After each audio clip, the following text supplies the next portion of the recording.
Kaisar Sihir, Magic Emperor bab 441 sampai dengan 442, pertemuan kedua kubu. Pangeran ketiga sangat gembira mengetahui bahwa Kaisar tidak terluka, kakak laki-laki, ayah kekaisaran, dan Yongning baik-baik saja.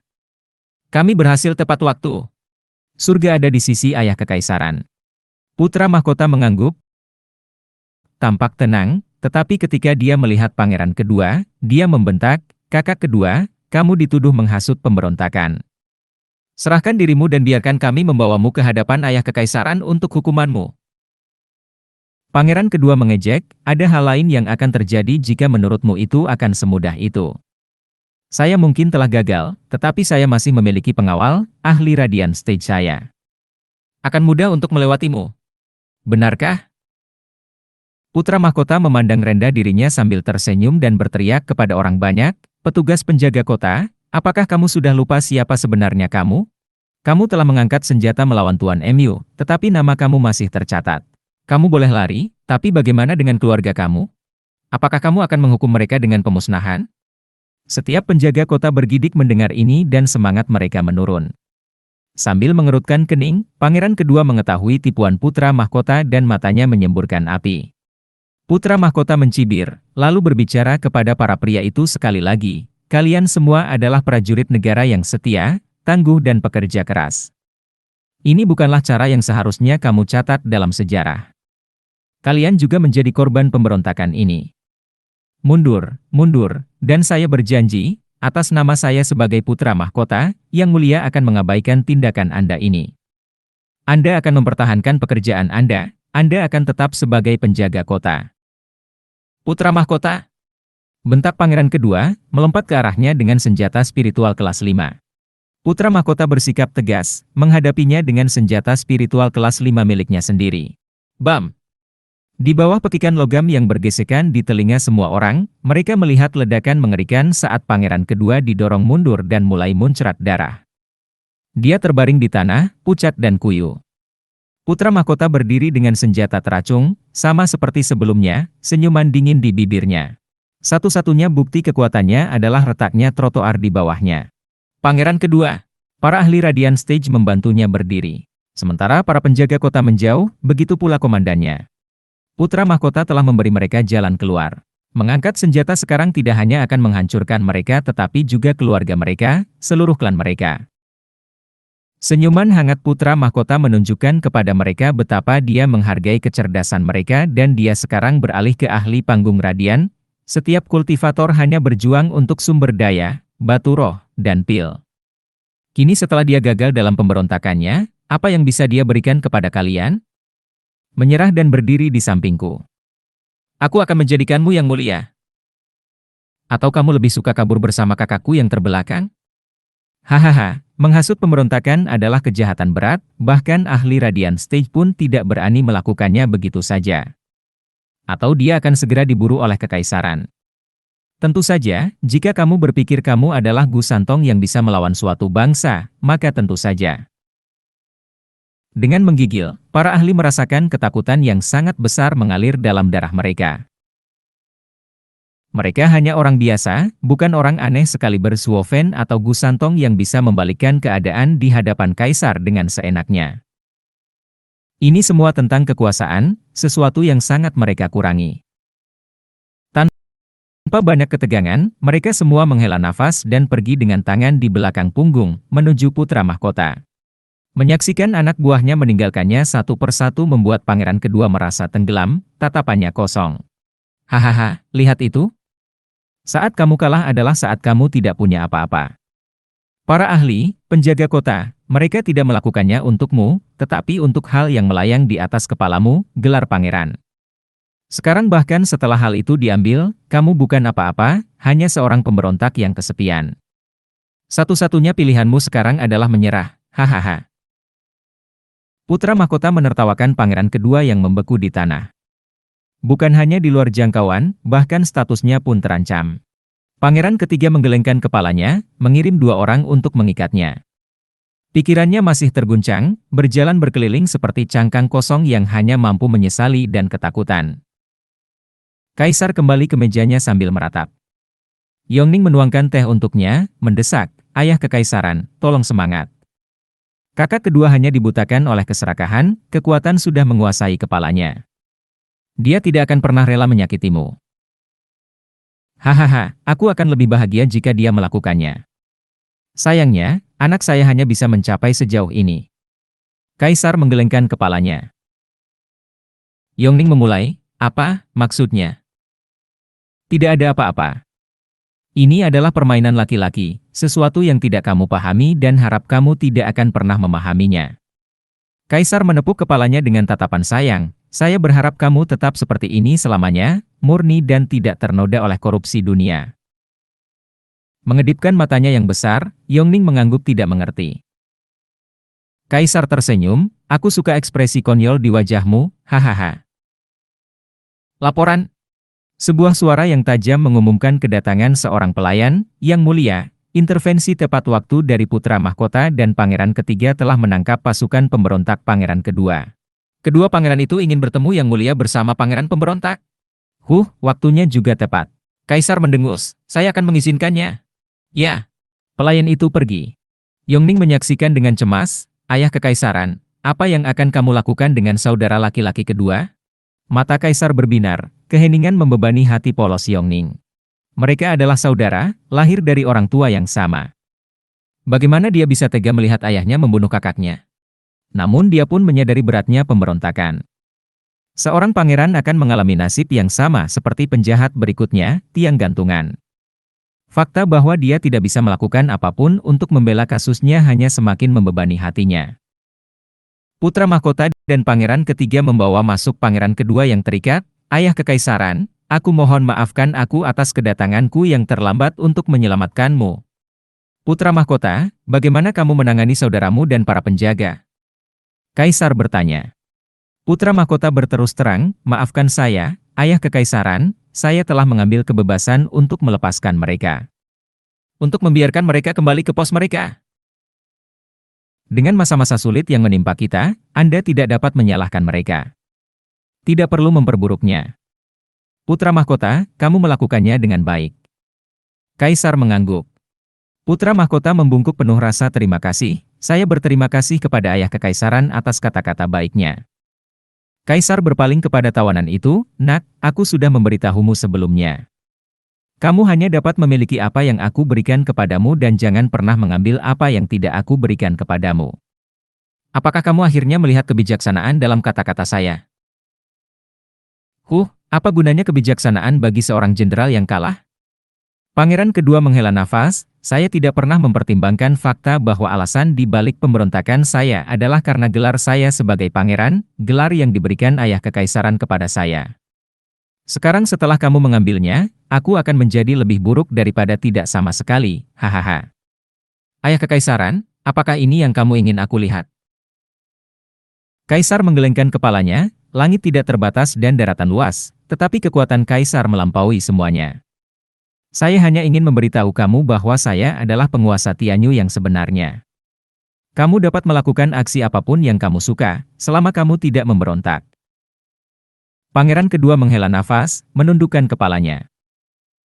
Mata putra mahkota berbinar. "Ayah kekaisaran, bolehkah saya bertanya apa hukuman pangeran kedua?" Pangeran ketiga memeriksa.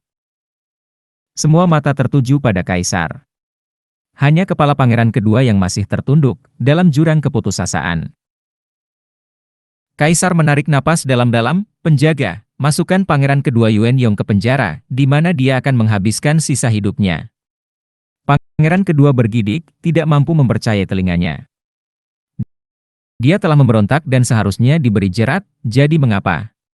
Cinta seorang ayah tidak terbatas. Kamu mungkin merasa ingin mengambil nyawa saya demi tahta, tetapi saya tidak akan pernah berpikir sedetik pun untuk membunuh putra saya. Bawa dia pergi. Kaisar mengejek dan menghela nafas.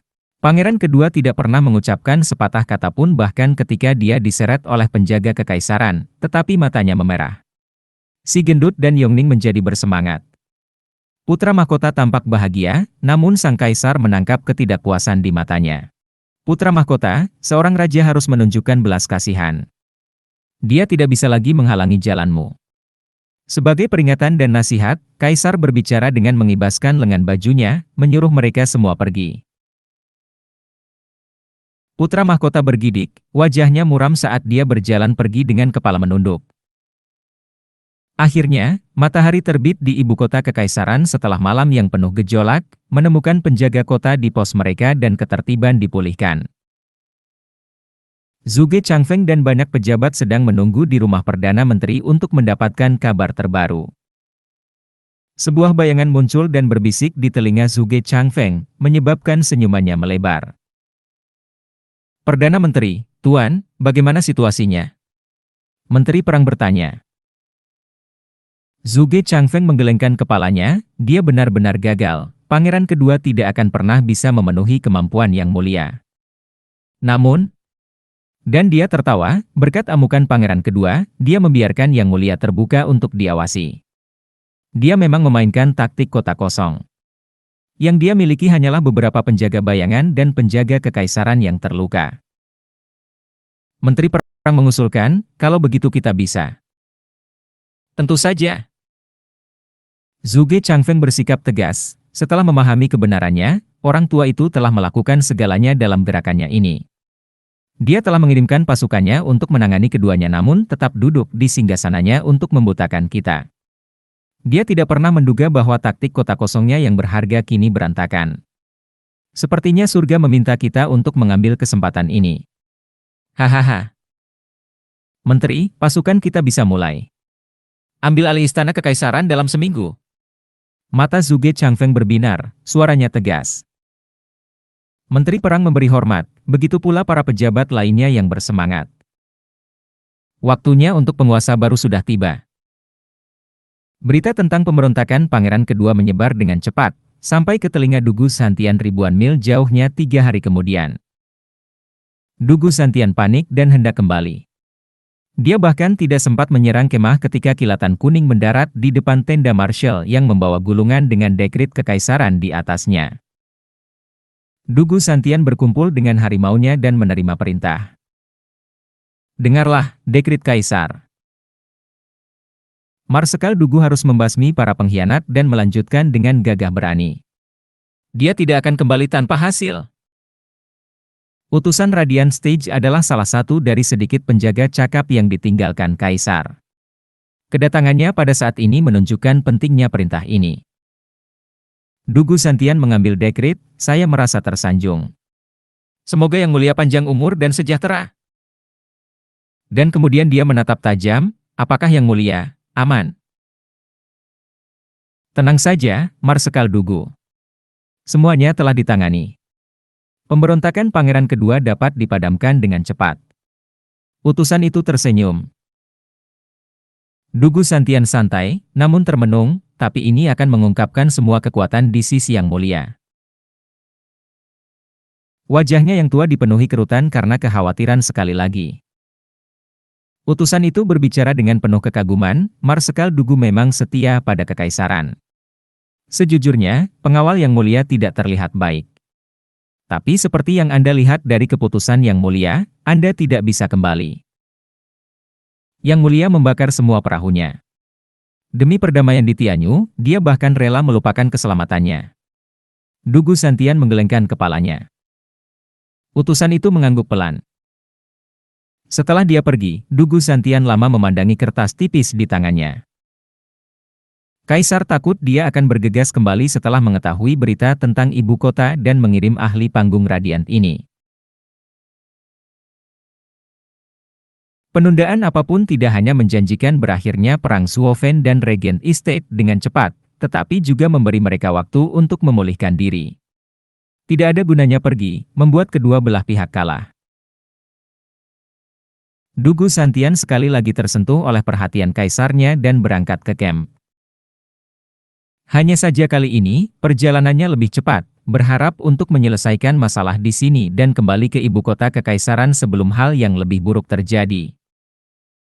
Sementara itu, di jurang yang dalam, klan Luo dan Regent Estate masing-masing diparkir di bukit yang berseberangan, saling memandang dengan rasa haus akan pertempuran. Meski sudah ada deklarasi perang, meski ada dorongan untuk saling menumpas, mereka masih punya keraguan untuk berperang, ketakutannya berkisar pada jebakan tersembunyi. Namun waktu sangatlah penting dan semakin cepat mereka menyelesaikan masalah ini, semakin baik. Di sudut klan Luo, selain Zuo Fen dan para tetua radian stage-nya, ada juga ahli dari 3 sekutunya yang hadir. Masing-masing dari mereka menatap ke arah Regent Estate dengan amarah dan kebencian karena telah menghancurkan rumah mereka, kebencian memakan mereka. Sisi Regent Estate juga demikian.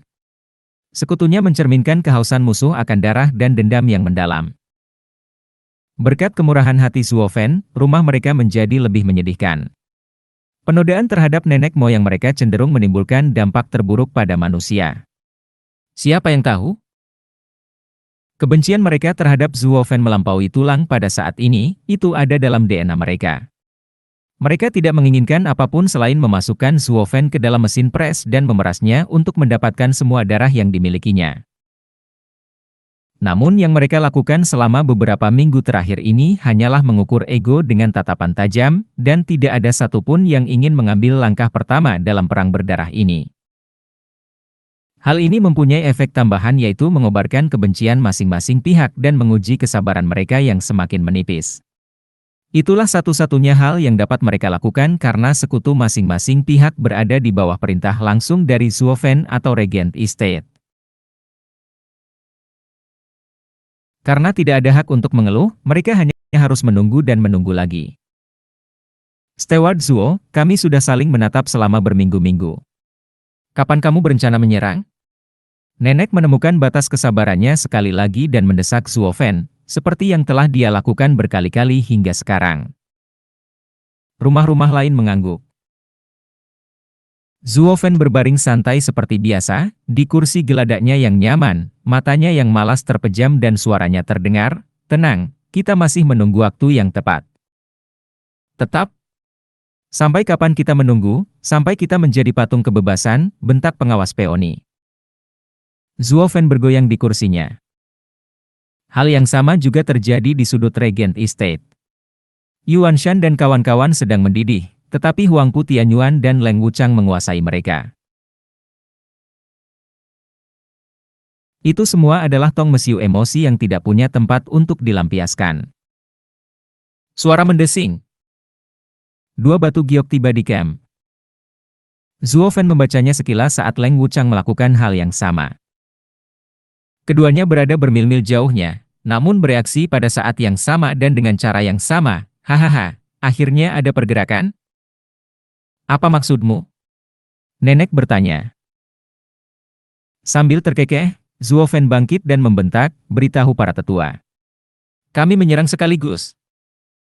Apa? Mereka semua bingung. Dia hanya meminta kita menunggu dan detik berikutnya dia meminta kita menyerang? Apa yang sebenarnya terjadi? Meskipun demikian, mereka semua memulai persiapan perang, sangat ingin pertunjukan di jalan dan darah mengalir. Dengan cepat, barisan ahli meluncur ke lembah seperti awan hitam, menatap ke arah bukit yang jaraknya 1000 meter. Huangpu Tianyuan dan Leng Wuchang juga mengeluarkan pasukan mereka. Mata Zuo Fen, Huangpu Tianyuan dan Leng Wuchang bertemu dan mereka tertawa terbahak-bahak. Kita akhirnya bisa melihat hari ini, saat aku bisa mencabik-cabikmu, sepuasnya. Zuo Fen, sudah saatnya kamu membayar untuk mengambil anakku. Huangpu Tianyuan meraung, yang hanya dicemooh Zuo Fen. Huangpu Tianyuan, mari kita coba. Leng Wuchang mengipasi dirinya sendiri sambil tersenyum, Tuan, pengurus Zuo, kita semua adalah musuh bebuyutan di sini, dengan masing-masing pihak ingin menghancurkan yang lain. Hanya saja ada begitu banyak gangguan di sepanjang jalan. Ini jarang terjadi, pemberontakan pangeran kedua menyulut kekacauan namun tentara Dugu masih bergerak menuju kami. Tidak lama lagi Perdana Menteri Zhuge juga akan bertindak dan memaksanya kembali. Yang tersisa hanyalah kami berdua, saling menangis dengan senyum cerah di wajah kami. Bukankah itu bagus? Jadi untuk apa membuang-buang waktu dengan obrolan yang tidak ada gunanya? Kita perlu menyelesaikan dendam kita dengan cepat dan tegas.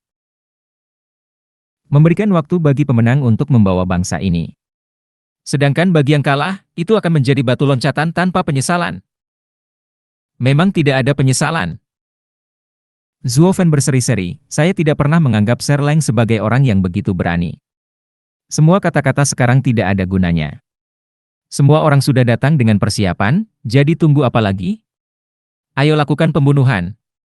Tidak peduli seberapa besar kebencian yang kita miliki sebelumnya, pertempuran inilah yang terpenting, siapapun yang berdiri tegak pada akhirnya. Bagaimana menurutmu, Tuan Perkebunan Huangpu? Huangpu Tianyuan juga berseri-seri, hahaha, memang benar.